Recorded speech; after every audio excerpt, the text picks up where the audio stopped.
আসসালামু আলাইকুম প্রিয় ভাই বোনেরা, আপনারা সবাই কেমন আছেন? আশা করি আল্লাহর অশেষ রহমতে সবাই ভালো আছেন। আর আলহামদুলিল্লাহ, আপনাদের দোয়ায় ভালোবাসা আমিও ভালো আছি।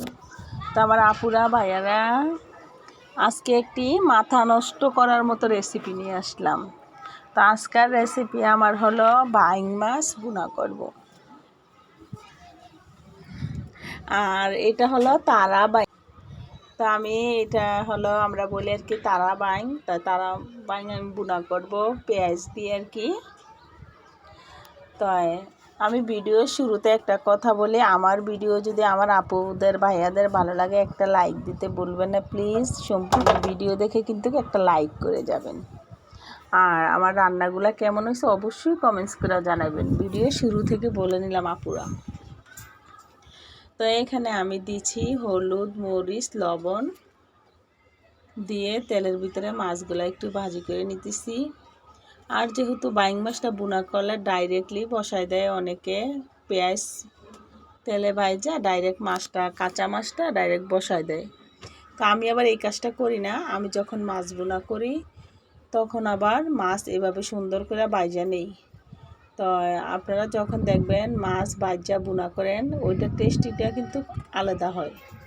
আর যখন দেখবেন কাঁচা মাছটা বুনা করা হয় তখন কিন্তু অত একটা খাইতে ভালো লাগে না, যেটা আমার বেলা হয় আর কি। আর এজন্য আমি সবসময় মাছ সুন্দর করে ভাজা, তারপরে পেঁয়াজ তেলের ভিতরে ভাজা, তারপরে আমি মাছটা ভুনা করি। তো এই তো দেখলেন আমার আপুরা, আমি কিন্তু মাছ ভাজা নিছি। আর গলার অবস্থা এত খারাপ হয়েছে, বয়স দিতে গেলে মনে হয় কি কথাই কীরকম যেন বোঝা যায় না। আর কিছু মনে করবেন না, আমার অনেক দিন ধরে ঠান্ডা লাগছে, আমার ঠান্ডা ভালো হচ্ছে না, তো এই জন্য গলার বয়সটা অন্যরকম হয়ে গেছে আর কি। তো এখানে আমি পেঁয়াজটা একটু লবণ দিয়ে দিছি, তেল দিয়ে দিছি আর কি। তো সুন্দর করে একটু ভাজা ঢাকনা দিয়ে ডাইকা দিলাম আর কি। তো আবার ঢাকনাটা তুলে এখন একটু নাড়াচাড়া করে নিতেছি। আর যখন আপনারা পেঁয়াজ তেলের ভিতরে ভাজাভুজি করবেন তখন একটু ঢাকনা দিয়ে দিবেন, তাহলে পেঁয়াজটা সফট হয়, শক্ত হয় না।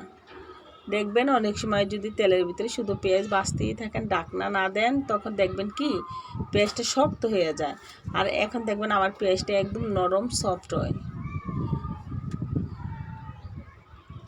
তাই আমি কিন্তু এভাবে নাড়াচাড়া করে ঢাকনা দিয়ে ডাইকা দিছিলাম এতক্ষণ।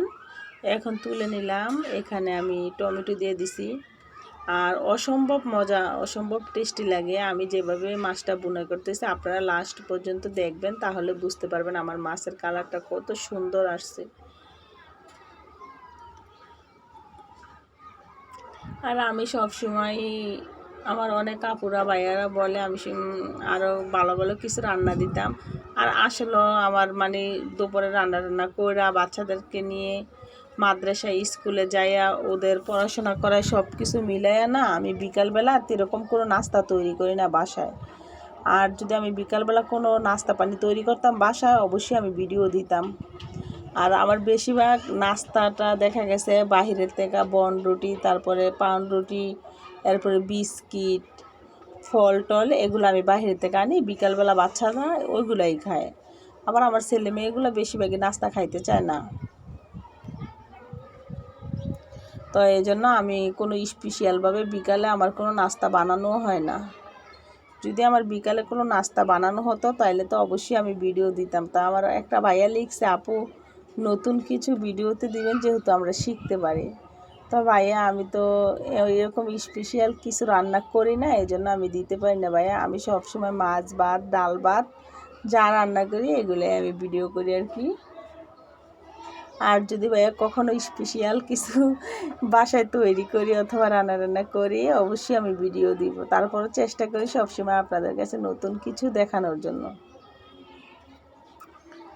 তো ভাবতেছি কিছুদিনের ভিতরে কিছু কিছু নাস্তার আইটেম দেখাবো, আমার কলজার বাইগো বোনেগো একটু দেখিয়ে দিব আর কি। তা আসলে আমার বললাম না, আমার একটু ভালো লাগে না বাসায় বিকালবেলা নাস্তাটা একটু ঝামেলা মুক্ত থাকতে চাই আর কি। এই জন্য বাহির থেকে বেশিরভাগ টাইমটা কিনে রান্না খাওয়া পড়ে। দেখা গেছে দুপুরবেলা আমি রান্নার ভিডিও বানাই, তারপরে সব দিকে কাজকর্ম করে একদম টায়ার্ড হয়ে যাই, তখন আর এনার্জি থাকে না বিকালবেলা একটা কিছু তৈরি করি বাসায়। আমার আপুরা ভাইয়েরা এবার আমার কথাটা সহজভাবে বুঝতে পারছেন। এখানে কিন্তু আমি বক বক করতে করতে আমি কিন্তু সব মশলাপাতি দিয়ে দিছি।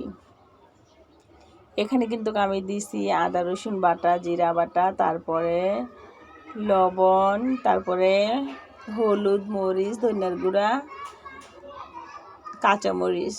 এখানে আমি সব কিছু দিয়ে সুন্দরভাবে মশলা দিয়ে মাছ, টমেটো, পেঁয়াজ কষিয়ে নিতেছি।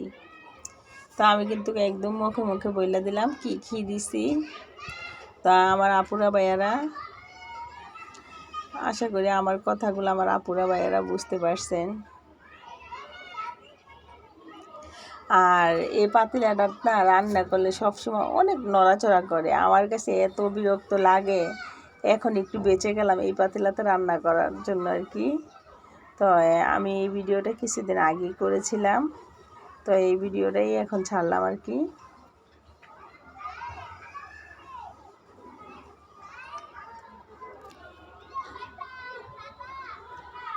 আর এই যে দেখেন আমি কিন্তু এখানে ধনিয়া পাতা দিয়ে দিছি, ধনিয়া পাতা দিয়েছি। দেখেন মাছের থেকে এত সুন্দরভাবে তেল ছাড়ছে, দেখতে কিন্তু অনেক ভালো লাগতেছে।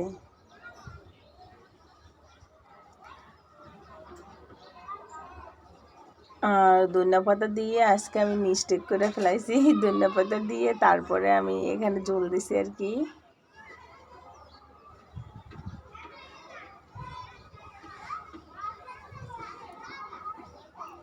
আর অনেক সময় দেখা যায় আমি তরকারি উঠানোর একটু আগে জল দিই, তো আজকে আবার একটু তাড়াহুড়ার ভিতরে ছিলাম, এই জন্য আগে ধনিয়া পাতা দিয়ে দিছি আর কি।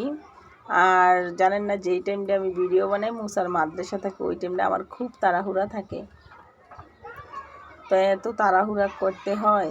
এই যে দেখেন আমার কিন্তু মাছটা বোনা একদম হয়ে গেছে। আমার আপুরা ভাইয়ারা, আমার মাছ বোনাটা আপনাদের কাছে কেমন লাগলো অবশ্যই কমেন্টস করে জানাবেন।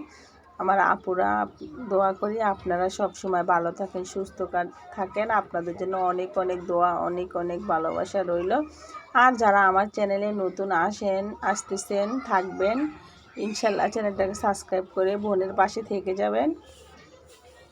আর যারা আমার চ্যানেলটাকে অলরেডি সাবস্ক্রাইব করেছেন তাদেরকে জানাই অসংখ্য অসংখ্য ধন্যবাদ। যারা এখনও না করেছেন প্লিজ চ্যানেলটাকে সাবস্ক্রাইব করে পাশে থেকে যাবেন। আর আপুরা ভাইয়ারা সবসময় চেষ্টা করি আপনাদের জন্য নতুন নতুন ভিডিও নিয়ে আসার জন্য। তো আজকের ভিডিওটি আমি এই পর্যন্ত শেষ করলাম। আমার আপুরা ভাইয়ারা সবাই ভালো থাকবেন, সুস্থ থাকবেন। আল্লাহ হাফেজ।